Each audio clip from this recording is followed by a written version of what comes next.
Hello everyone and welcome back to the Klingberg Motorsport YouTube channel. I'm diving back into my shite box of a VN this week because I'm nearing having to spend some money on it. So if you've seen the last couple of videos, I picked up the Capellas, because I was saving up some money so that I can cash out a bit on this. So it is a budget build right from the get-go. If you don't know much about it, I paid 600 buckaroos for it. It's got a bit of the old rust in it. It is a BT1. It had a 3.8 in it when I got it, but it also had someone had started tubbing it, so they'd chopped out the wheel wells. So I bought it and I was going to convert it back to standard and leave it 3.8, and it has now escalated to, I tubbed it and it has an RB30 in it. So well, a couple of videos ago I mucked around with the fuel system a bit, but I have since redone some of the stuff, welded in a smaller like little sump in the bottom of it sort of thing, to give us some ground clearance and to give us the pump height that I wanted to. Also painted it black, obviously, was silver. It is not in there to stay though. I still have to, like, everything is connected up in there. But I do have to do one more thing, which is put some rubber straps under here. I have the standard rubber straps here, but I don't like them. They're too thick. They look a bit tacky. So I'm gonna get some thinner rubber to stick under there. So that's probably all that's left on that end. Other than some wiring, which I have started. So just earths and power wire up into just up there. I'm gonna put some relays up there. Blocked off the extra unused fuel pump from the sender unit sort of thing, and that is my return back to the tank from the front. So they're my three lines that I'm going to run with to start with. All right, getting sidetracked again. So what I'm up to this video is I'm pulling the RB30 out, and I'm going to start giving her a clean up, pull the head off of it. Pretty much this video I want to drop the engine out and get the head off of it to see how bad the engine is. So this whole build from the start is supposed to be a budget build. To start with, I was going to be $3,000, and that was, I mean, it would have been obtainable probably if I didn't go ahead and do some engine stuff, but my budget now is $5,000. I haven't added it up, but yeah, I reckon we're within our budget. As long as I think I am, that's all the main thing is. So, but yeah, so we're gonna drop this down. I'm gonna drop the K-frame out of it again, strip all this out, because I'm going to probably paint a fair bit of this stuff in the front. So I'm gonna get a new intercooler or two for it before it goes back together. But yeah, drop it down, rip the engine out, and yeah, pull the head off. So I paid 600 bucks for this engine. $600 is the theme of this build. So I paid 600 for the car, 600 for the engine, trans, that come with loom, extractors, exhaust, all the the running gear sort of thing. So I'm going to say, I don't know, 500 bucks for the engine, probably, which is about the going rate for RB30s. It's a Series 2 motor, so yeah, it does have the turbo on it now. But it has the drains and oil feed and coolant feeds and stuff for the turbo. But anyway, that does not matter. So I don't know the history of the motor basically, so it could be smoked. I don't know, but we'll pull the head off, see if it's been full of water. Yeah, and probably go from there, because yeah, if it's been full of water, then I'm gonna have to look for something else. But pretty much I was just gonna do head studs, head gasket, timing belt, water pump, some of the bits and pieces. I wasn't gonna do bearings in it, but yeah, we'll see what it's like when we get it out. If there's, you know, metal in the sump and in the oil filter, I probably have no choice, but we'll see. So let's just get stuck into ripping this motor out. .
that was a mission, but we're out. So from here, the plan is basically, like I still need to fully weld this out. So one weld just there and the flange weld, and then face it. Then I need to paint that.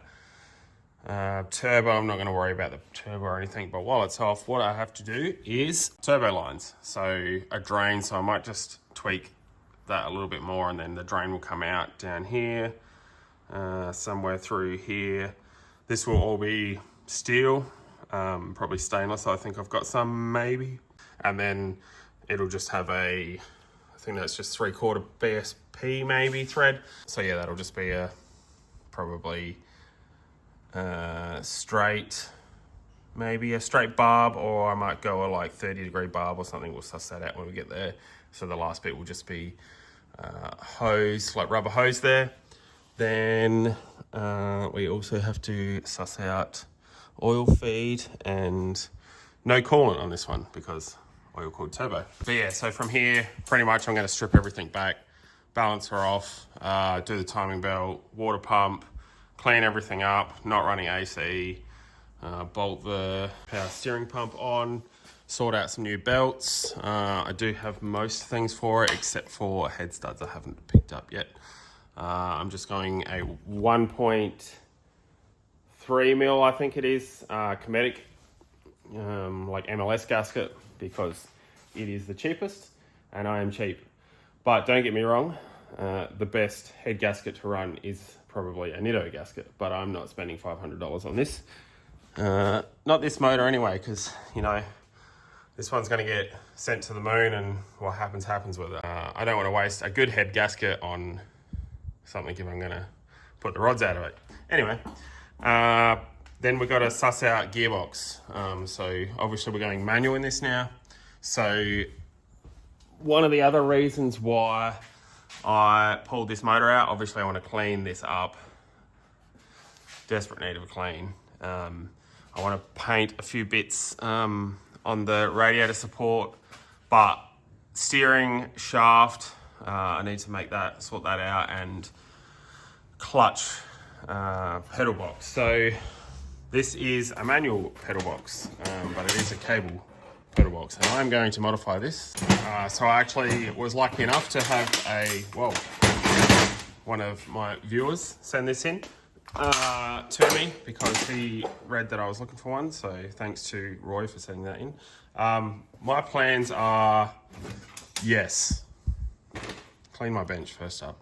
You can see I've notched a little piece out there. So there's two options that I can go with this. Both involve changing the pivot point. So basically what I would do if I was going to do, imagine it's mounted like that in the car, a reverse hanging style master cylinder. So bolted on here, pointing out this way.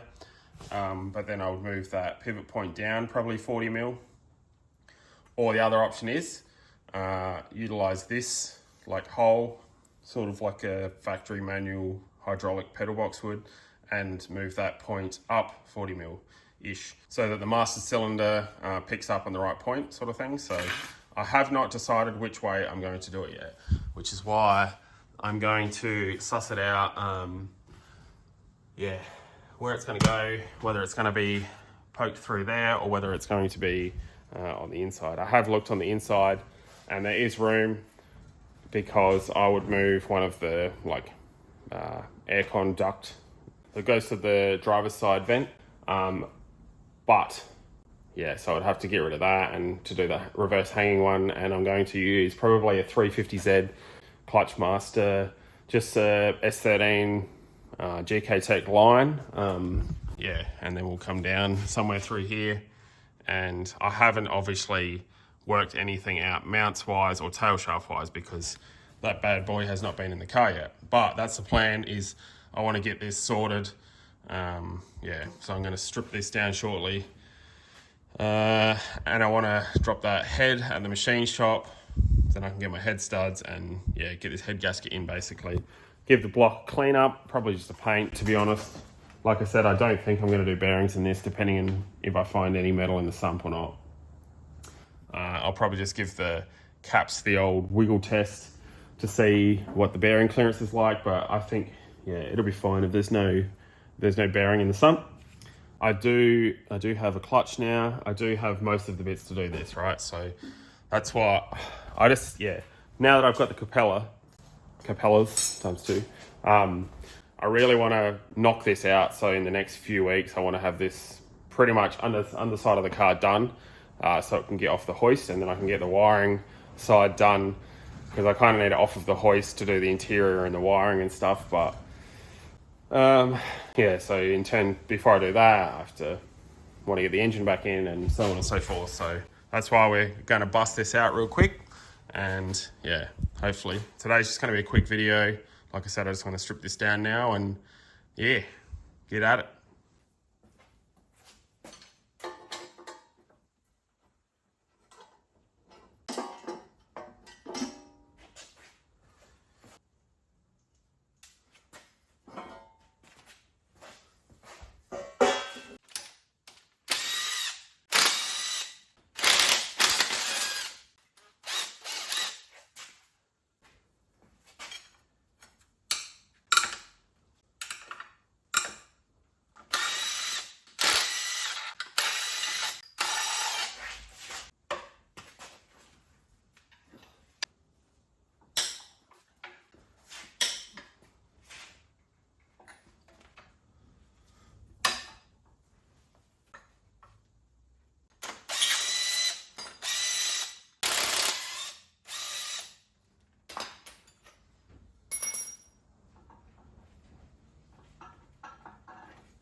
Oh, yummy.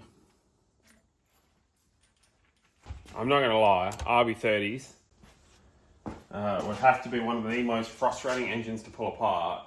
There is every size of bolt head on this motor. Every size.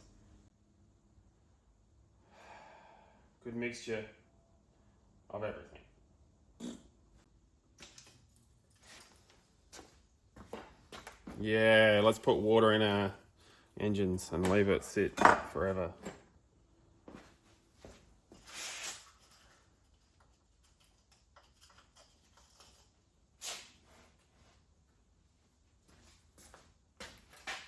Yeah. Oh, that's nasty.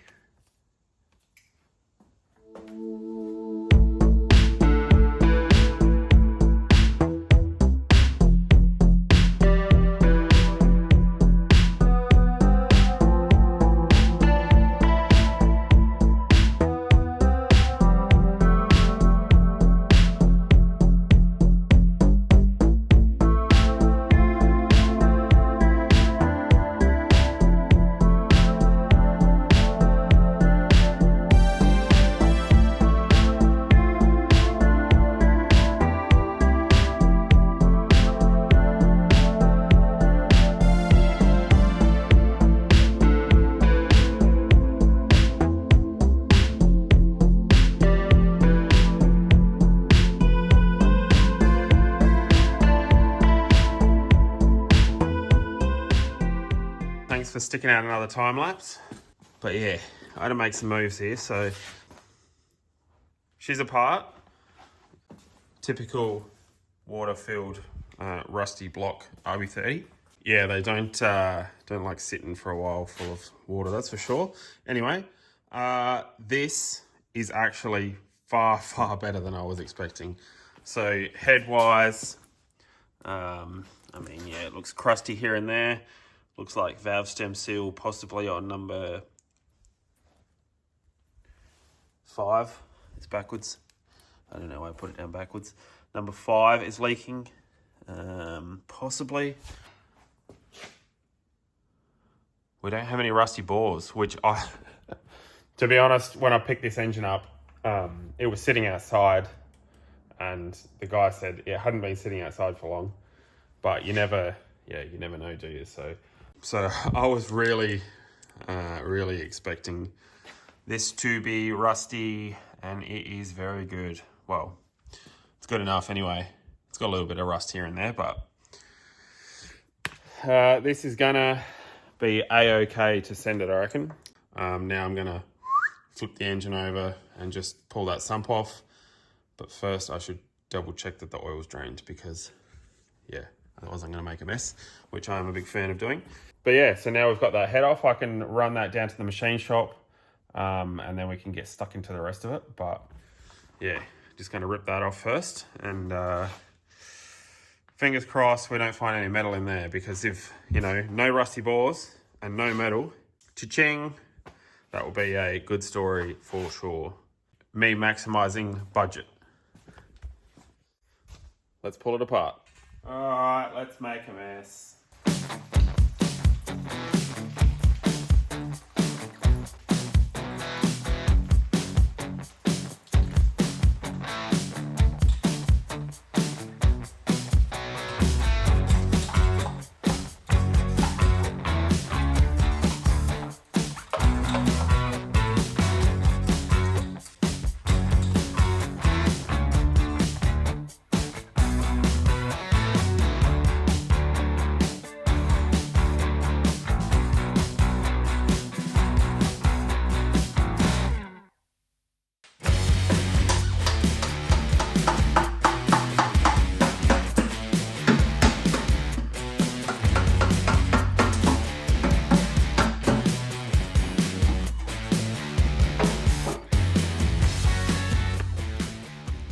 All right, moment of truth. So this sump is definitely seen better days, right? Because she is punched in, but that's all good. We can get the old rubber mallet on that, knock that back out. But what are we looking at here? So there's some crud on the pickup, but it is just like burnt oil and silicone and stuff. So is there anything sharp on it? Possibly. I don't know. I think it's just all burnt oil in there, so I haven't cut my finger yet, so that's a good start. Can we see any hot bearings? Any hot rods? I mean, they all look burnt oil-ish, but I think they all look normal. I can't see anything too hot yet, but yeah, I'm gonna dive into a bit of this crud in here, because there is a bit in there. So to be honest, I can't see anything shiny and metallic just yet, but I'm gonna get some brake clean onto this and see if we can dive into a bit of this crud, see what it is.